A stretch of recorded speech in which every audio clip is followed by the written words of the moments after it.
These are my predictions for UFC 322. I'm just going to do the main card. This is my first time doing it, so cut me some slack. Um, I prefer not to be called a casual, but yeah, I'm just going to do the main card this time. So the first fight opening the card is Beneil Dariush versus Benoit Saint Denis. I think that this is one where age will come into play. Dariush is 36, Benoit Saint Denis is 29. Obviously, in the lighter weight divisions, past 35, fighters don't tend to do so well. I don't think this will affect Dariush as much because he's always been a slow fighter, and Benoit Saint Denis is really slow as well. So this fight's probably going to look like two people fighting in syrup or something. But yeah, I think there's not much between them physically. They're both a similar build. Benoit Saint Denis with 1 inch in height and reach advantage, but like that's probably not going to come into play really. Both coming off of big wins. Dariush versus Moicano, a fighter who I rate highly. I think that's a big win for him. Dariush is a very good fighter. Benoit Saint Denis versus Huffy, big win for him as well. Obviously, Huffy, a big fighter with a lot of hype. Wrestled him effectively, got submission. I think the grappling will kind of cancel out a bit in this fight. I think there'll be a lot of holding up against the cage, not able to really take each other down or really assert dominance. But I just think Benoit Saint Denis will have the edge because of physicality, youth. I do think as well, Dariush, he does, when he's pressured, which Benoit Saint Denis will do, he does have a tendency to just scrap, just throw punches, panic a bit. And if it gets into a bit of a brawl, I'm going to back the younger fighter with a better chin. I think if the punches start flying, I think Benoit Saint Denis is the one who I'd back to win it. I don't think there's going to be a submission. I think it's likely to either be a decision, maybe a TKO. But either way, I've definitely got Benoit Saint Denis. It could be, to be fair, it could be the case that Benoit Saint Denis hurts it, Beneil Dariush and then submits him. I definitely could see that happening later in the fight. But I'd probably favour a TKO for Benoit Saint Denis, to be honest. Both fighters have good scrambles. Beneil Dariush, very good scrambles, heavy hips as well. It's going to be hard to take him down or really implement any real dominance on the ground for either fighter, to be honest. But yeah, no, I think from the damage Dariush has taken, obviously he suffered a big knockouts from Oliveira and Sarukian, which is not good at his age. He did take a year off, then come back and win against Moicano, but I do think those things have a lingering effect. You never fully recover from them. So I think Benoit Saint Denis will win, and again, if it's a close decision, he will likely be favoured because the UFC is in desperate need for like younger fighters to come through. Benoit Saint Denis has star potential. I think, yeah, I'm definitely going with Benoit Saint Denis in this first fight. Next on the card, um, Edwards versus Carlos Prates. This is a really interesting fight. I think I'm definitely gonna favor Carlos Prates in this fight. Leon Edwards is too. He's a weird fighter. It's sometimes he turns up and puts on a masterclass like against Usman in the second fight. Even the first one, not a great performance, but the head kick at the end. But a lot of the time, he looks like he doesn't really want to be there. Like his coach is shouting at him, like, "Come on, Leon!" Like he doesn't look like he wants to even be there, really. Um, and his last two losses have not been a good look at all. Um, his loss to Brady by submission, and obviously his loss to Bilal, which was a dominant performance by Bilal. He's really struggled in his last two performances, and I don't see this being the fight where he recovers. I think this is probably the worst matchup for him. I think um, Carlos Prates is an opponent of similar physical stature. He doesn't have the reach or a physical advantage, which he often does.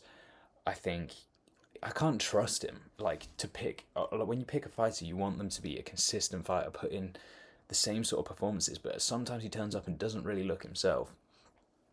Um, he also has this weird thing where like he doesn't look like he can take shots so well. Like his head wobbles about. Like when he gets hit in the head, he has this weird thing. His head starts wobbling. He doesn't. His chin isn't tucked. He doesn't have his. He doesn't. He looks like he loses his like. I guess a bit of balance. Like his center, like his equilibrium goes pretty easily at the moment. I think he would have to utilize his grappling, which I don't really trust him to do. I think Prates, coming off of a big KO against Jeff Neal, which is like a very hard thing to do. Don't underestimate how impressive that is. No one really KOs Jeff Neal, especially like that. And it was a dominant performance even before that. He looked very comfortable on the feet. He was getting his shots off. And the moments where he did look uncomfortable was kind of when he was being pressured. There was a couple of openings. Jeff Neal landed straight shots down the middle. When he was pressuring forward, it would leave openings because Carlos Prates likes to leave his hands down. He throws his shots looping. It leaves room for shots down the middle, but I don't trust Leon to get those off enough. And if anyone is going to be dealing serious damage, I just think it will be Carlos Prates. And I can see him hurting Leon early, and Leon never fully recovering. So that would result in my guess would be a late round 2 TKO for Carlos Prates. I think it might be a pretty nasty one, to be honest. Carlos Prates, his leg kicks look good in the last showing. Leon also has good leg kicks. I think that they might go tit for tat on those for a bit. And then I think towards the end of round 1, I think you're going to see Prates landing some big shots.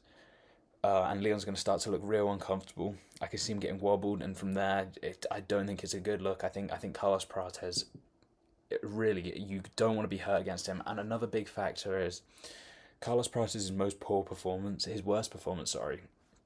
was definitely his showing against Ian Gary. And that was a 5-round fight. I just don't think he's suited for the 5-round fights. You know, he's got he's got that thing. He smokes, he drinks, he has like a fun lifestyle outside of fighting. He obviously trains hard, like you wouldn't be able to fight like him if you didn't, but obviously that lifestyle isn't conducive to like a good 5-round fight, like a good cardio or anything like that. So I just think in the 3-round bout, I think he's happy to go for the kill a bit more, he's happy to step on the gas, and I really think that could be a big factor in this fight. I think if it was 5 rounds, I'd give Leon a bit more of a chance, but yeah, I don't think Leon at this stage of his career will be able to do what Ian Gary did and kind of make Carlos Prates pause with the feints, make him bite on them. Leon does have good feints, but I don't think he will be able to implement that sort of game plan over a 3-round fight. So yeah, I think I can see Carlos Prates hurting him late round 1 and just walking him down for the rest of the fight. I don't think he'll respect Leon's power. I don't see Leon getting off really big shots, and I don't think he will be able to utilize the grappling enough to worry Carlos Prates. Yeah, but as well, Carlos Prates likes to reach for the hands. Leon does a similar thing, and Leon has good elbows. I think I could see this fight a lot. I think I could see a lot of elbows landing. Really, they're both very. They grab the opponent's hand. They want lead hand dominance. They're always looking for little elbows over the top. That would be something I'm very interested to see. But I do think that's something that Carlos Prates will implement more effectively. I think Leon Edwards a few years ago, I would have been backing him to land some pretty clean elbows, but I haven't seen that sort of close fighting as effectively yet recently. So yeah, I'm going to go with Carlos Prates with a late round 2 KO. The next matchup on the card is Sean Brady versus Michael Morales. This is a quite a hard one for me to pick because I think all signs point to Sean Brady. I think he is the sensible pick. He has I think he has a good style for Michael Morales.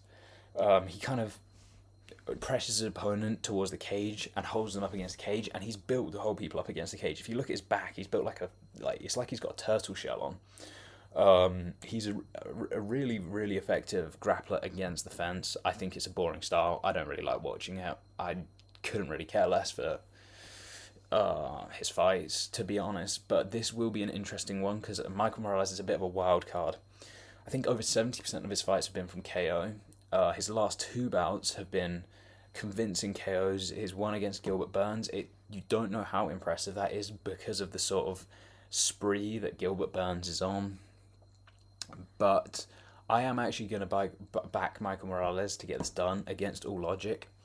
I think Sean Brady, he swims forward with punches. He kind of, a lot of his punches aren't to hurt the opponent, but kind of to push them back against the fence, and then he kind of grabs them, does his grappling work against the fence. I think Michael Morales might catch him coming in, but again, it is something where it does go against logic, this pick. Like, Michael Morales, he doesn't look as great on the back foot. Like, if you watch him in his last fights, even against Gilbert Burns, when he's backing up, he crosses his feet. He doesn't throw effective shots off the back foot. He doesn't seem particularly amazing off the back foot, and he gave up his back very, very easily as well. Which isn't a good look at all against Sean Brady. I think if you give your back up against Sean Brady, unless you're a good grappler, you might just be giving up the round because he's happy to hold you there, drag you down, keep his hands in the a seatbelt lock, and just like it's something that's hard to get out of a body lock. Sorry. But Michael Morales will be full of confidence. He's got clearly elite genetics. Both of his parents are Olympians, I think, and I think I can see him landing a few jabs. He looks like he's got a powerful jab. I can see him making Brady uncomfortable. I think if he gets Brady on the back foot uncomfortable, stops him swimming forward with his punches, stops him putting him up against the fence, I think he could make it a long night for Sean Brady, and I think he might get it done by finish, to be honest. I think Brady's showing against Belal, I think that was like a horrible look. Getting TKO'd by Belal is a terrible look in your career. Like, the fuck is... I mean, Belal, who is he... He hasn't dropped anyone ever. I mean, to be the first person TKO'd by him is like... It's a pretty horrible look, to be honest. So yeah, I think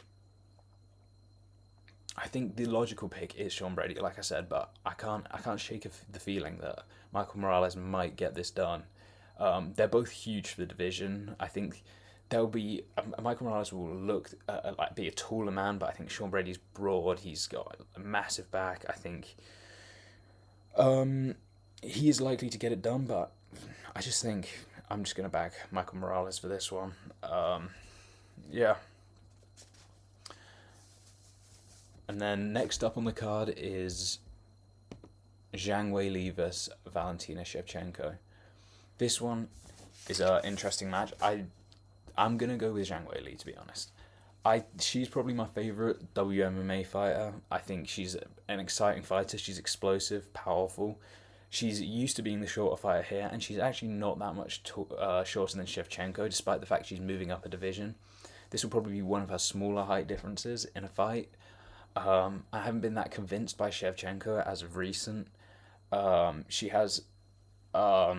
does have a nice lead head kick, which is similar to what Namajunas caught Zhang Weili with back in the day. Famously, I think she's evolved past that. I think Zhang Weili has become a far better fighter since then. I think her grappling is very good. I think her general strength, I think, will be enough to kind of avoid Shevchenko's ground game. She likes to hold people down. I don't see Zhang Weili getting held down for long periods of time. I can see Zhang Weili mixing it up and trying a few takedowns as well, but I think on the feet, Zhang Weili will show she is the quicker fighter and more powerful. I think she'll be able to punish Shevchenko for mistakes. I think when Zhang Weili lands, you'll see the effect far more than Shevchenko. And I can't really look past a Zhang Weili decision, to be honest. I mean, both of them have won their last 3 fights by decision, so it's hard to pick against it being a decision, no matter which way you go, whether you pick Shevchenko or Weili. Both do have knockouts and finishes, but I can't see this particular matchup being either of those things. I think, yeah, I think Zhang Weili will. I think they'll both tire. I think the fight will get scrappy towards the end. I think there'll be a lot of grappling against the cage where neither can really implement and show wrestling dominance. And I think just when they are in the striking realm, and even in the clinch, I think Zhang Weili will show that she's stronger, and implement just do more damage, which is what it's about now. I mean, the judges literally, it's a damage based scoring system, isn't it? So yeah. And finally, what a great card that is. Finally, JDM versus Islam, to head the card. Massive, massive fight. I think really, not that he's not already an MMA great, but greatness is really on the line for Makachev. If he becomes a two division champion, there's not too much arguing against him being the greatest MMA fighter of all time. I think. Well, if you want to include John Jones, despite all his transgressions, I guess you could make that argument. But if you're not including him, Makachev, if he wins this fight, you can't really look past him for that number one spot. I think that JDM will get it done. However, Makachev's massively grown on me. He's definitely made me a fan now. He seems very likable, and what a great fighter as well. Happy to take risks. He's so good, but I can't look past JDM, to be honest, and a lot of it stems from the Poirier performance with Makachev. I think Poirier is southpaw like JDM, and I think at times Makachev struggled, and I just think JDM is probably the best boxer in the UFC. I think he has far superior boxing to Dustin. I think his takedown defense is better. He's had multiple counts with Craig Jones, who's the same coach that coached Volkanovski so effectively to resist Islam's grappling. I think multiple camps with him is massive for this. He prepared for a similar amount of grappling in the Bilal fight. He was. I remember in the fight against Bilal, DC was saying, "Why isn't Bilal shooting?" And it was because JDM was showing the rear uppercut. He was showing the knee up the middle. He was showing all these shots that make you think twice about shooting. It makes people very reluctant to shoot. And I think Islam will have the same problem. He won't want to shoot from the open because JDM's constantly showing these shots that if you shoot, you can get chinned very easily. So I think Islam's he's not gonna be able to shoot very much from the open. I do think you'll see him try and pressure JDM, get in the clinch, and try trips and throws from the clinch. Islam has very effective work in the clinch. That was one of the main areas where he's dominant against Poirier. His knees in the clinch. He has very flexible hips. He managed to get the knees up from all different positions. Hit Poirier to the body, to the head. Those knees definitely paid dividends in that fight. But I think JDM overall, I think when he does start to stuff takedowns, I can see Islam getting tired. I can see JDM stuffing the takedowns, and when he stuffs the takedowns, he presses the issue, because wrestlers when the takedown gets stuffed, the last thing they want is to be pressured. Then their gas tank has been drained. They're tired. They need a bit of rest. But JDM will stuff a takedown and then he'll keep pushing forward. And I just think his body work, especially in the boxing department, will pay effect. I think I could see Islam getting tired towards the end of the fight. I think no one really has better body work than JDM. I think I could see that definitely paying dividends as the fight goes on. I don't really see a finish in the early rounds for JDM. I think if he does get a finish, it will be late round 4 or round 5, because you saw against Bilal, he didn't press the issue as much. Like in his previous fights against Gilbert Burns, he looked desperate for a finish sometimes. He looked like he was really hunting it. But against Bilal, he would sometimes wobble him and he'd lay off the gas, he'd play it sensible. And then it was only in round 5 when he hurt Bilal where you saw him really go for it with the hooks.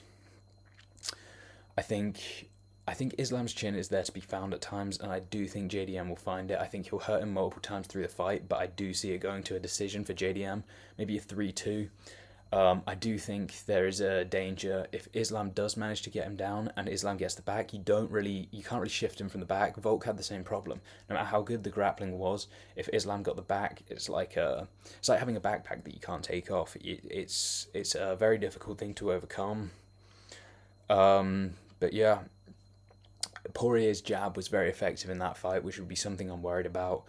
Volkanovski got a lot of the work off that he wanted to get off during that fight as a much shorter man. I don't think the size is a massive thing here. I think that they're going to be pretty equally sized people. I think Islam is naturally a welterweight, to be honest. But I think the fact that he is bigger than those opponents that Makhachev has struggled with a bit, I think that JDM might get it done, to be honest.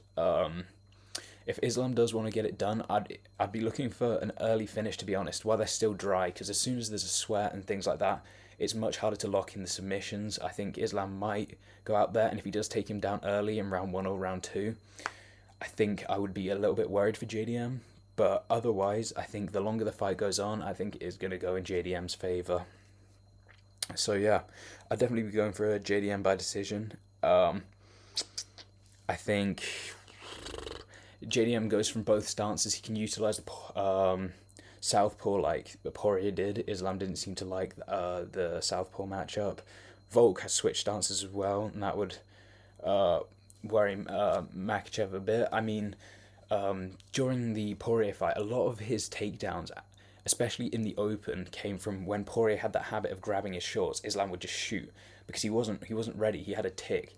I don't think JDM has anything like that that will allow Islam to shoot in the open. I really think that this is going to be the sort of matchup where to get a takedown, Islam has to get him against the fence or in a clinch, which Bilal is very good at doing, and he wasn't able to do effectively against JDM. He was able to at times, but not consistently and effectively, and that was a dominant performance from JDM. No one can really argue that. So yeah, JDM by decision. That'd be my final prediction. Thanks for watching. Bye.